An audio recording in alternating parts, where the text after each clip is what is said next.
Deputeti i Partisë Demokratike Belind Kolliçi foli për mediat pasi dha dëshminë e tij pranë gjykatës së posaçme lidhur me dosjen 5D. Kolliçi tha se në sallë ishte ndjer i intimiduar. Ai shtoi se avokatët e të akuzuarve i kanë bërë pyetje që nuk kanë lidhje me çështjen për të cilën ishte thirrur. Isha i thritur si dëshmitar dhe si kallëzues për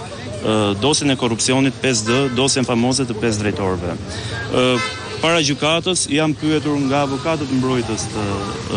drejtorëve që sot janë në burgun e Fierit, jam pyetur nga gjykata dhe nga prokuroria e posaçme për rrethanat e ngjarjes, kam dhënë përgjigjet e mia shtruese në raport me informacionet që kam patur, kallëzimin, përpilimin e kallëzimit, depozitimin e tij, jam pyetur në mënyrë intimiduese për deklaratat publike, deri diku është shkuar edhe në kërkesë llogarie nga ana e avokatëve mbrojtës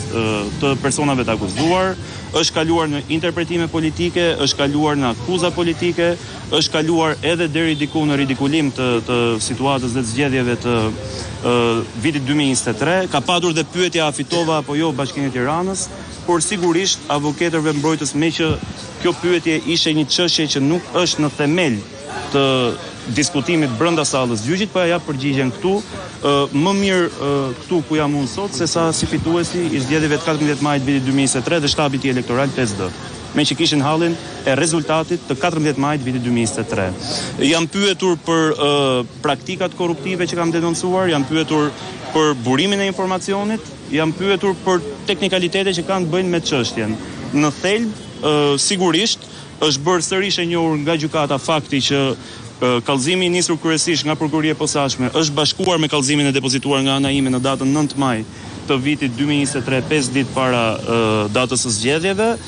dhe më pas jam pyetur për të gjitha informacionet dhe indicjet që unë kam patur me këtë çështje. Sigurisht përgjigjet e mia kanë qenë drejtuar gjykatës me shumë etik dhe shtruese për aq informacione sa unë disponoj.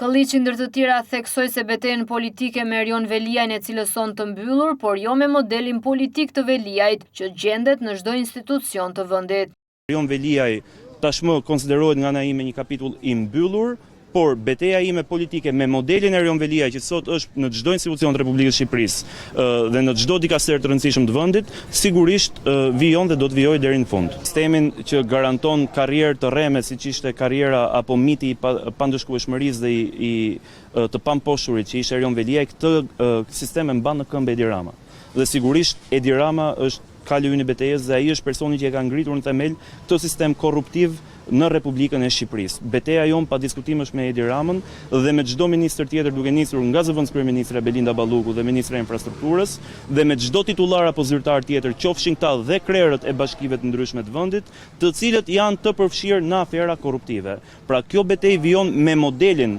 Veliaj të instaluar në mënyrë kapilare qoftë në pushtetin qendror apo në pushtetin lokal. Kolliçi dha detaje edhe lidhur me fazën në të cilën ndodhen hetimet për drejtorët apo punonjësit e tjerë të Bashkisë së Tiranës, të cilët janë kallëzuar nga Demokrati në SPAK. Jam pyetur dhe në sallën e gjyqit për dokumenta të tjera që unë kam disponuar. Sigurisht, të gjithë informacionin që unë kam disponuar deri në datën 9 maj, kur unë kam depozituar zyrtarisht kallëzimin pranë prokurorisë posaçme, unë e kam depozituar. Më pas, për shkak të veprimeve hetimore të kryera nga prokuroria e posaçme, për shkak të informacioneve apo denoncimeve të bëra publike në media, unë jam njohur me rrethana të tjera, me afera të tjera korruptive, me ndikim të palishëm të kryer nga zyrtar të tjerë të Bashkisë Tiranë, të cilat i kam formalizuar në një sër dokumentash zyrtare, informacion mbi fakte të rënda penale, të cilat unë i kam adresuar të gjitha pranë prokurorisë posaçme. Sot që ne flasim, unë nuk kam një informacion zyrtar nga ana e organit akuzës për statusin e këtyre materialeve depozituara nga ana ime, por të gjithë informacionin që unë kam marrë, qoftë në burimet hapura, me anë burimeve të hapura, qoftë nga takimet ndryshme në qytetin e Tiranës, qoftë nga dosja, nga studimi i dosjes hetimore të kryer nga prokurorët e SPAK-ut për rastin e 5D-s, unë jo vetëm që i kam bërë publike, po të gjitha ato që kam menduar që përbëjnë interes publik dhe kanë të bëjnë me afera korruptive, sërish i kam formalizuar, i kam shkruar dhe i kam depozituar pranë organit të prokurorisë posaçme. Kolliçi tha se do të vijojë të denoncojë çdo abuzim që bëhet nga zyrtar të çdo niveli dhe të çdo institucioni vendor apo qendror.